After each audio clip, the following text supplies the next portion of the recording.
Leo was hours from euthanasia, a German shepherd failed by the system. Frank was a retired officer, sidelined by injury, haunted by his own ending. But when these two broken souls found each other, they forged a silent bond of healing. They built a small, safe world for two, and for a long time, that was enough. Then, one spring morning, the neighborhood's prized possessions began vanishing, replaced by something far more mysterious, leading our heroes on a last, unexpected mission together. The silence in Frank's house was a carefully polished thing. Every surface was clean, every book was straight on the shelf, and a single coffee mug sat perfectly aligned on its coaster. But the orderliness couldn't hide the emptiness. On the wall by the door hung a thick leather leash, worn smooth from years of use, but now covered in a thin, undisturbed layer of dust. It was a monument to a life that was over, a partnership that had ended too soon. Frank, a retired canine officer, moved through these quiet rooms like a ghost, his purpose packed away with his old uniform. Meanwhile, miles across town, the world was anything but silent. The county animal shelter was a cacophony of desperate barks and the harsh clang of metal gates. It was a place of frantic energy, a holding pen between a lost past and an uncertain future. Every sound was a plea for attention, for a second chance, for a way out. The air was thick with the scent of disinfectant and anxiety. In this overwhelming storm of noise and fear, the most unsettling thing of all was the complete and total silence coming from one of the kennels in the back. There, pressed against the cold concrete of the far wall, sat a magnificent German shepherd named Leo. His coat was thick and well kept, his ears were sharp and alert, but his powerful body was held in a state of rigid stillness.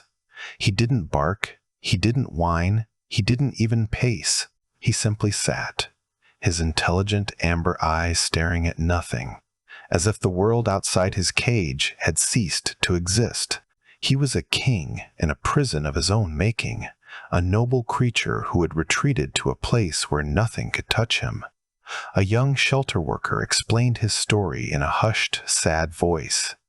Leo had been a prime candidate for the police canine unit, acing every test of intelligence and agility. But during a live gunfire drill, something inside him had simply broken. He hadn't panicked or run. He had just frozen, shutting down completely. The official report stamped him with a single damning word: unstable. Unfit for duty, too unpredictable for adoption. He was a failure in the eyes of the system he was bred to serve, a perfect machine with one fatal flaw. And so, Leo waited. The other dogs barked and begged, but he remained perfectly still, a statue of forgotten potential. He had stopped trying to connect with the hands that offered him food or the voices that spoke to him through the bars. His silence wasn't peace. It was a fortress, a high wall he had built around himself after the world had proven to be too loud and too frightening. It was a wall that no one had been able to break through, but a call was about to be made. Back in his quiet house, Frank sat at his kitchen table, stirring a coffee he had no intention of drinking. His morning routine was a ritual of emptiness. Wake up, make coffee, look out the window at the quiet street, and wait for the day to pass. The silence he had once craved after a long career filled with sirens and commands now felt heavy, like a blanket smothering him. Each tick of the clock was a reminder of the thousands of identical, purposeless ticks still to come. The world outside kept moving, but in this house, time had stopped. The sudden ring of the telephone was a violent intrusion. Frank flinched, annoyed at the disruption. On the line was the tired voice of an old friend, a senior kennel master at the county shelter. He didn't waste time on pleasantries. He spoke of a German shepherd, a failed K9, whose time was up at dawn. "I don't know why, Frank," his friend sighed, the exhaustion clear in his voice. "He's a good dog, just broken. When they told me it was his last night, I just thought of you." "No." Frank's reply was sharp, almost a reflex. "I'm done, Mark. You know that." He hung up the phone with a sharp click, his hand trembling slightly. But as the silence rushed back in, it was different now. It was filled with the image of a dog he'd never met. His eyes drifted to the old leather leash on the wall, a relic of a life where he had a partner, a purpose. The quiet in the house no longer felt like peace. It felt like surrender, and he suddenly hated it. The system had called the dog a failure. The department had called Frank honorably retired due to injury. But he knew they were the same word, just spelled differently. Both of them had been built for a mission, and both had been sidelined when their bodies or their nerves had betrayed them. He saw his own reflection in the story of a dog who had simply frozen, a creature whose spirit was trapped inside a body that could no longer do the one thing it was born to do. Without another thought, Frank stood up, the half-full coffee mug forgotten on the table. He didn't grab his coat or check his wallet. He just walked to the door, took his car keys from the hook, and stepped out into the evening air. The engine turning over was the loudest, most decisive sound the house had heard in months. He didn't know if he was driving to save a dog or to see if there was anything left in himself worth saving. At the shelter, the kennel master met Frank with a weary look. "He hasn't moved for anyone, Frank. Not sure what you think you can do." Frank just gave a short nod, ignoring the doubtful tone. He didn't approach the kennel with authority or a leash. Instead, he found an old, wobbly plastic chair from a break room, carried it over to the run, and placed it a few feet from the wire mesh. Then, amidst the echoing barks and anxious energy of the shelter, he simply sat down. He didn't speak. He didn't call the dog's name or try to coax him with treats. He just sat, his hands resting on his knees, and breathed. He became an island of stillness in an ocean of noise. The other dogs continued their frantic chorus, but around Frank and the silent German shepherd, a small pocket of calm began to form. Frank wasn't a cop or a handler. He was just a man, offering nothing but his quiet, steady presence. He was waiting, giving the dog the one thing no one else had, the choice to engage on his own terms. For what felt like an hour, nothing happened. Then, slowly, as the main lights of the shelter dimmed for the evening, Leo lifted his head. He had been watching Frank the entire time through the periphery of his vision. With a deliberate, cautious grace, the dog rose to his feet, shook himself once, and took a slow step toward the front of the kennel. Then another. The frantic energy was gone, replaced by a focused, assessing curiosity. He stood at the gate, looking directly at the man who refused to demand anything of him. In a breathtaking moment that silenced even the workers watching from down the hall, Leo gently pressed the side of his head against the cold chain-link fence. Frank didn't move to pet him. He simply mirrored the gesture, slowly raising his hand and resting his open palm flat against the mesh, his fingers just inches from the dog's warm fur. It was a connection made through a barrier, a silent agreement that needed no words. For the first time all day, a deep sigh escaped the dog's chest, a sound of profound release. Breaking the spell, Frank spoke, his voice low but firm, not to the dog, but to his friend who was watching in disbelief. "I'm taking him." He stood up, the chair scraping against the concrete, the decision made not by logic, but by a quiet understanding that had passed between two broken veterans. Getting him out of the cage had been a matter of patience. Getting him to feel safe in the world outside of it would be another challenge entirely. The first night home, the big, empty house, proved to be just as terrifying as the shelter. Leo immediately retreated to the darkest corner he could find, squeezing himself under the small kitchen table. Frank knew that trying to pull him out would only break the fragile trust they'd started to build. So he took his own plate of stew, slid down to the floor against the cabinets, and ate his dinner in silence on the linoleum, just a few feet away from the hidden dog. He was not an owner asserting his territory. He was a guest sharing a space. That night, a violent thunderstorm rolled in, shaking the old house with claps of thunder that sounded like explosions. A low, terrified whimpering came from under the table.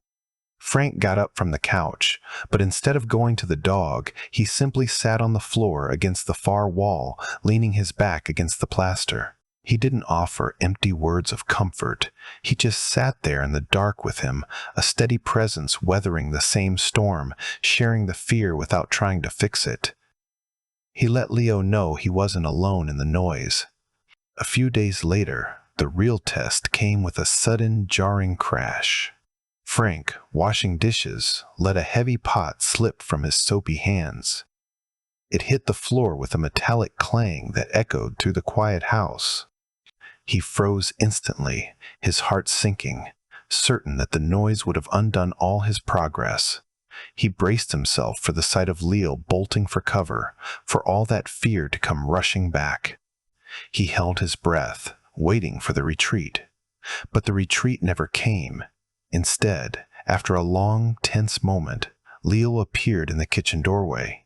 He walked forward slowly, cautiously, his head low. He sniffed the fallen pot, then looked up at Frank. Then he did something that changed everything.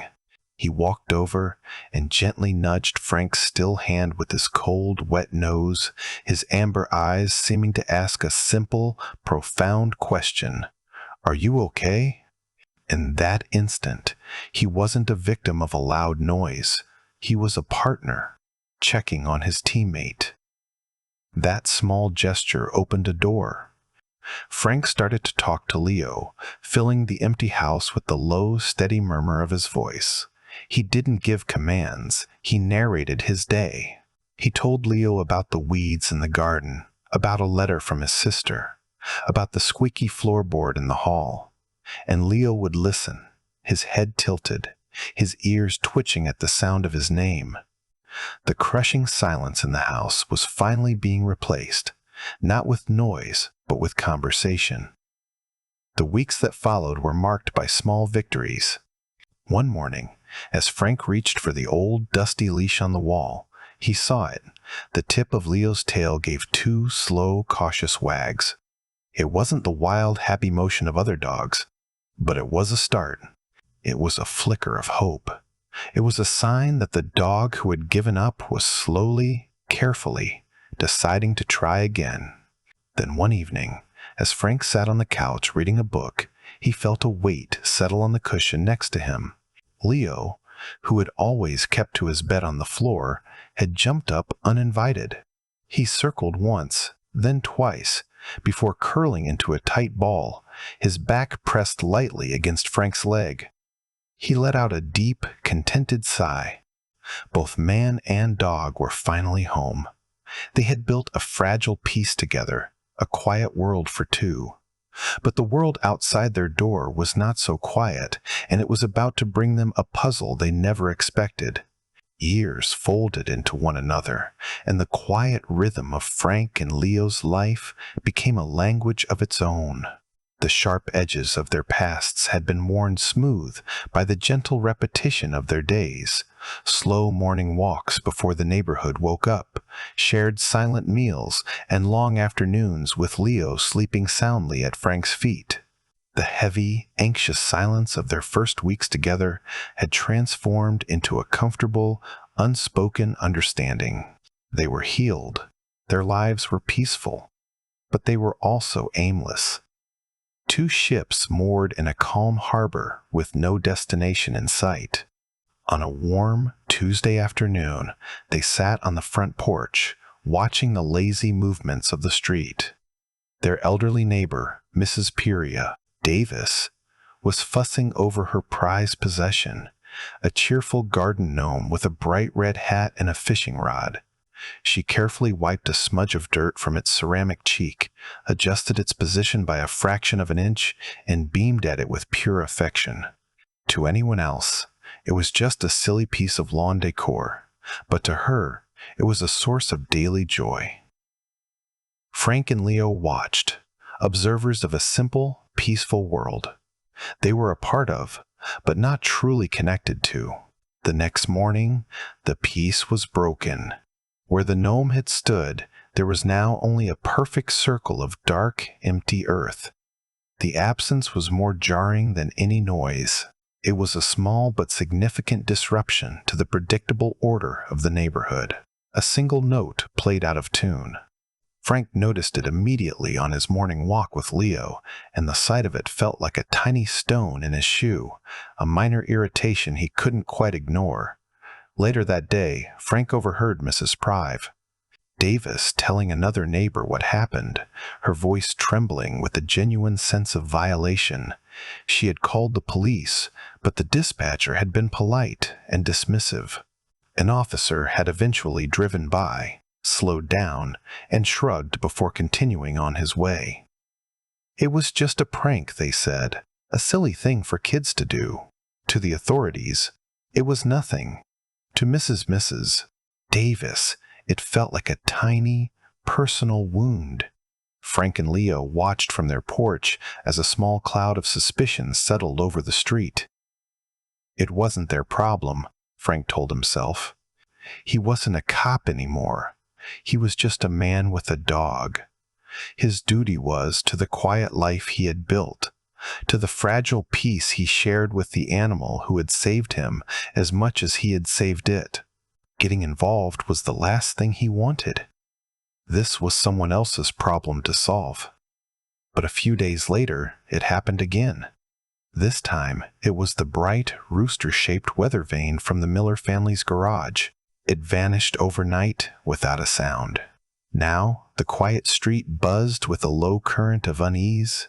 Neighbors who used to wave now gathered in hushed groups, casting suspicious glances. The simple, peaceful world Frank and Leo had observed from their porch was beginning to show cracks, and a mystery was taking root. The tipping point came a week later with the disappearance of a bird feeder from the yard of Mr. Henderson, a quiet widower who lived 2 houses down. It wasn't a fancy store-bought feeder. It was a simple, hand-carved wooden structure, weathered to a soft gray by years of sun and rain. It had been built by his late wife, and it was the last thing her hands had made. Its theft wasn't just a prank, it was the erasure of a precious memory. That afternoon, Frank saw Mr. Henderson standing by the empty metal pole, his shoulders slumped in defeat. Frank found himself walking over, Leo padding quietly beside him. The old man wasn't angry, his voice was hollowed out by grief. "Eleanor, my wife, she loved to watch the cardinals there," he said, his eyes fixed on the empty space. "She said they were little sparks of joy." For the first time, the petty thefts felt like something more. Frank felt a deep, familiar ache, the sting of a profound and personal injustice. That evening, as Frank sat in his armchair, the weight of the day settling on him, Leo began to act strangely. He wasn't restless or anxious. He stood perfectly still by the front door, his body rigid, his ears locked forward. A low, persistent whine rumbled deep in his chest.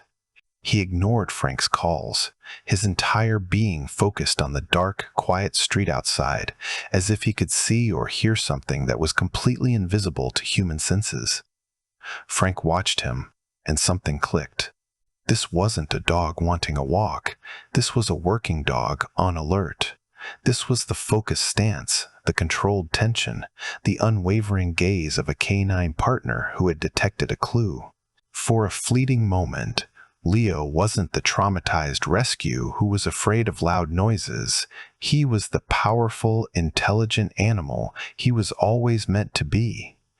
The dust of years of quiet retirement seemed to fall away from both of them. Moved by an impulse he hadn't felt in years, Frank stood up and walked to the hall closet. He pushed aside old coats and boxes until his fingers found the cold, heavy metal of his old Maglite flashlight. He tested the switch. The beam was still powerful and bright. Then he turned to the wall and took down the thick leather leash, the one that had been a silent monument for so long. He clicked the heavy clasp onto Leo's collar. The sound was crisp and final in the quiet house. Leo looked up at him, his amber eyes sharp and clear, the low whine stopping as if a switch had been flipped.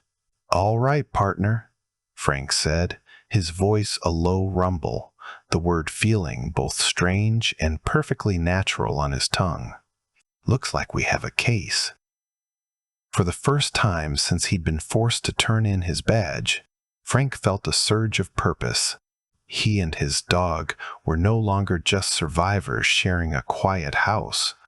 They were a team with a mission. As they stepped out the front door and into the cool, dark night, the familiar weight of the leash in his hand felt less like a memory and more like a promise. The real patrol was about to begin. That night, they stepped out into a world of deep shadows and cool, still air. Frank felt a long-forgotten thrill, a ghost of his former self, stirring to life as he moved through the quiet pools of light cast by the street lamps. Leo walked beside him, not with the lazy amble of a pet, but with the focused, purposeful gait of a working dog. His head was down, his powerful shoulders were set, and his entire being was concentrated on the task at hand. For the first time in years, Frank wasn't just walking his dog, he was on patrol with his partner. Leo immediately ignored the neat sidewalk, pulling Frank onto the dew-damp grass. He began a low, methodical patrol, moving along the line of privacy fences that separated the backyards. His nose was a constant, busy instrument, twitching just inches from the ground as he processed the thousands of scents left behind by the day. Frank held the leash loosely, letting the dog lead, trusting the instincts that were far sharper than his own. He was the observer, the backup, following the lead of his silent, four-legged detective. At the edge of Mr. Rail, Henderson's yard, Leo stopped abruptly. His body went tense. His tail held low and straight. This was the spot. He began sniffing the ground in tight, concentric circles, his paws careful not to disturb the area. He was zeroing in on the source, the place where the scent trail was strongest. Frank stood perfectly still, holding the flashlight beam steady, giving his partner the space and silence he needed to work. It was a familiar dance, a rhythm of teamwork they had fallen back into as if no time had passed at all. Frank swept the powerful beam of his flashlight across the small garden bed where the bird feeder had stood. He wasn't looking for anything obvious, like a footprint or a dropped tool. He was looking for the anomaly, the thing that didn't belong. And then he saw it. On the wide, waxy surface of a hosta leaf, illuminated in the bright white light, was a single, perfect drop of brilliant blue paint. It was so small, so out of place. A thief in a hurry wouldn't have been so careless as to leave a mark, but they certainly wouldn't be working with wet paint. After another moment of intense sniffing, Leo lifted his head, sniffed the air, and moved on with renewed confidence. The trail was clear to him now. He pulled Frank away from the yard and down the street, leading him toward a narrow, unlit footpath that ran behind the neighborhood and bordered the back of the public library. It was a shortcut mostly used by teenagers, a place where people didn't usually linger after dark. Leo was no longer tracking on the ground. He was following a scent carried on the night air. As they got closer to the dark brick wall of the library, a faint chemical smell reached Frank. It cut through the clean scent of cut grass and night-blooming jasmine. He recognized it instantly, turpentine, or maybe paint thinner. It was a sharp, out-of-place aroma that confirmed his suspicion. The single drop of paint wasn't an accident, it was a key. Someone had been working with art supplies back here, in the dead of night. Frank clicked off his flashlight, standing in the darkness as he processed the strange clues. He looked down at Leo, who was staring intently toward the darkened library. This wasn't the trail of a common thief looking for something to pawn. Thieves stole things to keep them. They didn't leave behind a trail of art supplies. The puzzle was far more complex than he had imagined, and the night had offered up more questions than answers. A week passed with no new disappearances and no new clues. Then, on another quiet morning walk, Leo stopped and stared intently at Mrs. Davis's front lawn. Frank followed his gaze, and his breath caught in his throat. Standing proudly back in its usual spot, as if it had never left, was the garden gnome. Frank's first thought was that Mrs. Davis had simply bought a new one, but as they got closer, he realized that wasn't it. It was the same gnome, but it was also completely different. He crouched down for a better look, Leo sitting patiently by his side. The colors were brighter, more vibrant than he remembered. The gnome's previously chipped nose was perfectly repaired. Its black boots were glossy and new, and the fishing line on its tiny rod had been replaced. But the most remarkable detail was a tiny, exquisitely painted bluebell on the gnome's red hat, a delicate touch of artistry that had never been there before. It was an act of restoration, not of return. A few days later, the pattern was confirmed. The Miller family's rooster weather vane reappeared on their garage roof, placed there so quietly in the night that no one had seen or heard a thing. From the sidewalk, Frank could see it gleaming in the morning sun. The rust was gone, the arrow had been straightened, and it spun smoothly in the breeze, no longer squeaking. This was no longer just a mystery. It was becoming something wonderful. Back in his kitchen, staring out the window, Frank pieced it all together. This wasn't a thief returning stolen goods out of guilt. Each object was being taken, meticulously repaired and improved, and then secretly returned to its owner. This was a silent, anonymous campaign of restoration. The person responsible wasn't taking things to have them, but to heal them. It was an act of profound and hidden kindness. His mind immediately went back to their night patrol, to the smell of paint thinner by the library, and the single drop of bright blue paint on the leaf. He wondered if it was the same shade of blue as the tiny bluebell now painted on the gnome's hat. The puzzle pieces were clicking into place, and they were forming a picture not of a criminal, but of a quiet and secretive artist. The location by the library was no longer just a point on a map, it was the key. The final, heart-stopping piece of evidence appeared the following weekend. As Frank and Leo passed Mr. Henderson's yard, they both saw it at the same time. The hand-carved bird feeder was back on its lonely metal pole. As Frank walked closer, he saw that it was filled to the brim with high-quality sunflower seeds and millet. He examined the base, and his heart swelled. The small crack, the one that had been a tiny flaw for years, had been expertly and almost invisibly sealed. Later that afternoon, Frank saw Mr. Noon, Henderson, sitting on his porch, a small, happy smile on his face as he watched a pair of cardinals peck at the seeds. The old man was dabbing at his eyes with a handkerchief, his face a perfect picture of disbelief and pure joy. In that moment, Frank knew his mission had fundamentally changed. He looked down at Leo, who looked back up at him with knowing eyes. They were no longer looking for a thief. They were searching for an angel. On their next evening walk, Frank let Leo take the lead completely. The dog moved with a new and quiet determination, his nose to the ground. He didn't meander or explore. He guided Frank on a specific path, one that led them away from the park and down the quietest street in the neighborhood. He stopped directly in front of a small, tidy house with a garden full of wildflowers, the house right next to the footpath to the library. Frank knew this house. It was where Maya lived, the teenage girl he'd often seen sitting alone in the park, a sketchbook in her lap and headphones clamped over her ears, utterly lost in a world of her own creation. The next few days, Frank allowed his old detective instincts to take over. He didn't approach or investigate, he simply observed. He timed his walks with Leo to coincide with when the school bus dropped students off. He sat on a bench in the park, seemingly reading a newspaper, but actually watching, and he saw it.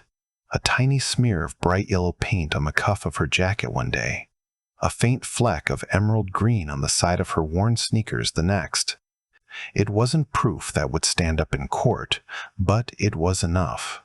The pieces of the puzzle weren't just fitting together, they were locking into place with a definitive click. He thought more about the girl and what he knew of her.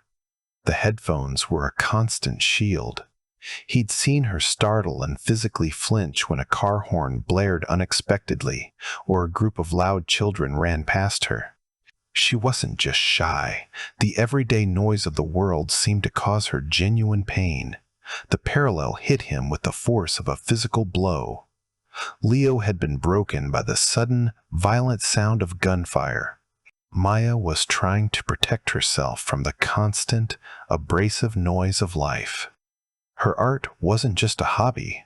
It was her silent, safe way of speaking to a world she was too sensitive to engage with directly. In her quiet retreat, Frank saw a reflection of them both. He saw Leo's trauma and his own slow withdrawal into the ordered silence of his house after his career had ended. They were all wounded souls, finding different ways to quiet the noise, both outside and in. A wave of profound, paternal empathy washed over him. This girl wasn't a troublemaker creating a mystery. She was a kindred spirit, trying to make the world a little more beautiful, a little less broken, in the only way she knew how. Every time they walked past Maya's house, Leo's behavior confirmed Frank's new theory.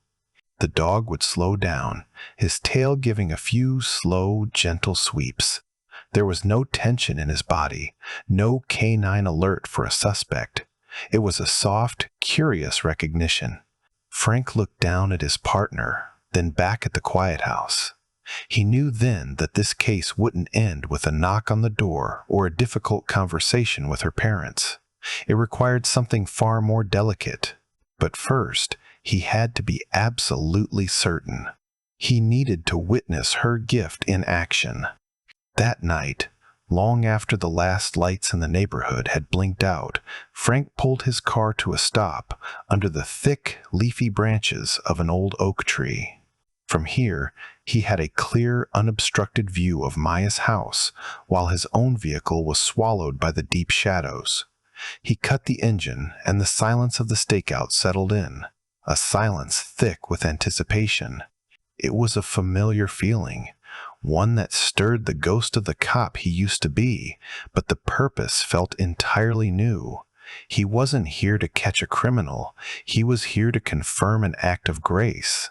In the back seat, Leo was not just a passenger, he was a partner on watch. He wasn't sleeping, but sat upright, a dark, attentive shape in the gloom. His ears swiveled independently, catching the tiny, invisible sounds of the night. A distant train whistle, the rustle of a raccoon in the bushes. The shared quiet inside the car was a living thing, a bond of concentration between man and dog. Leo's calm, steady presence was a reassurance that they were on the right path. The minutes bled into hours. 1 o'clock came and went. Then 2. The world was utterly still, lost in its dreams. Frank didn't feel tired. A low, steady current of adrenaline, the quiet hum of purpose, kept him sharp and awake. For the first time in a long time, he felt completely alive. The long, empty days of his retirement fell away, replaced by the profound clarity of this single, vital mission to wait, to watch, and to understand the truth hidden in the heart of the night. As he waited, he thought about the easy labels the world assigned. Leo had been labeled a failure. He, himself, was labeled retired, as if his useful life was over. Maya was likely labeled shy or antisocial. But labels were just lazy shortcuts. They told you nothing about the heart of a person or a dog. He glanced in the rearview mirror at the loyal animal who everyone else had given up on. This vigil wasn't just for Maya anymore. It was for anyone who had ever been misunderstood. Just as he began to think the night would yield nothing, a soft light bloomed in a back window of Maya's house. A moment later, the back door opened with a barely audible creak, cutting a sharp rectangle of light into the dark yard. A small figure, wearing a hoodie and carrying a backpack, slipped out into the night, pulling the door shut with practiced care. And in the back of the car, Frank heard it. A soft, rhythmic thump, thump, thump, thump. Leo was wagging his tail. The neighborhood angel was about to begin her work. With the stealth of a shadow, Maya moved across her lawn and onto the empty street. Frank stayed in his car, giving her plenty of distance as he watched her walk with a quiet, determined purpose. She didn't look like a teenager out for mischief. She looked like a craftsperson on her way to a workshop. He followed at a crawl, his headlights off. Leo's warm presence, a steady anchor in the back seat. She crossed the main road and turned down the short, dead-end street where old Mr. Frast, Abernathy, lived, a man known for being as grumpy as his yard was neglected. She stopped in front of his house, where a rusted, tilting mailbox stood by the curb like a tired old soldier. Frank pulled his car to a stop a block away, watching through his binoculars. Maya looked around once, ensuring the world was asleep, before she unzipped her backpack. With the focused, practiced movements of a surgeon laying out their instruments, she set out several small jars, a bundle of brushes, and a clean rag on the sidewalk. She wasn't just here to paint, she was here to perform a delicate operation. Under the silvery glow of a single street lamp, her work began. It wasn't an act of vandalism, it was a ritual of renewal. She carefully scrubbed the rust from the metal, wiped the surface clean, and then, with an artist's steady hand, began to apply a coat of deep, glossy black paint. Frank watched, mesmerized, as she transformed the object of neglect into something new and beautiful. The world saw a grumpy old man's forgotten mailbox. She saw a canvas, a small piece of the world she could fix. As she worked, Frank saw not a shy, withdrawn girl, but a person of incredible focus and power. In her silence, in her secret world of moonlight and paint, she was in complete control. There was no fear in her movements, only a deep and loving concentration. This was her language. This was how she spoke to the neighborhood, how she offered her gift to the people she was too afraid to face in the bright light of day. It was an act of pure, anonymous generosity. When the base coat was perfect, she added the final touch. With a tiny brush, she painted a delicate, winding vine of ivy up the post of the mailbox, each leaf a perfect, tiny stroke of dark green. When she finished, she packed her tools away as meticulously as she had set them out, leaving no trace of her presence behind, except for the beautiful, renewed object. She slipped away as quietly as she had arrived, leaving behind a small, perfect act of kindness to be discovered in the morning light. Frank sat in his car, the binoculars lowered, a profound sense of awe washing over him. The following afternoon, Frank did not knock on Maya's door. He didn't call her parents or leave an anonymous note. To expose her secret would be to break it, to turn her quiet gift into a public performance and risk frightening her back into her shell. He knew that the only way to acknowledge her work was to speak to her in her own silent language. He needed to give her a new canvas, not a confrontation. He drove to the small park at the end of their subdivision, a place where kids played and neighbors sometimes gathered. Near the entrance stood an old, forgotten wooden bench. Its paint was peeling in long, curling strips. Its wood was gray and splintered, and it had a sad, neglected air about it. It was a useful object that had lost all its beauty. It was the perfect project. He got out of his car and took a clear, simple photograph of it with his phone. Later that evening, as twilight settled over the neighborhood, Frank took Leo for their usual walk. He held a small, plain envelope in his hand. Inside was the printed photograph of the forlorn park bench. As they passed Maya's house, he paused, checked to make sure no one was watching, and slipped the envelope into her family's mailbox, the same way she had delivered her own secret gifts. There was no note inside, no name, no explanation, just the image. It was a silent invitation, a quiet commission from an admirer who understood. It was a message that said, "I see you. Your secret is safe. Here is another broken thing that needs your light." It was an act of profound trust, placed in the hands of a girl he had never spoken to. As they walked away from the house, Frank felt a sense of peace he hadn't known in years. He wasn't a cop enforcing rules anymore. He was a guardian, creating an opportunity for goodness to flourish. He looked down at Leo, who nudged his hand with a soft, wet nose. The dog had led him not to a culprit, but to a deeper understanding of justice, a justice based not on punishment, but on nurturing the quiet, hidden gifts in others.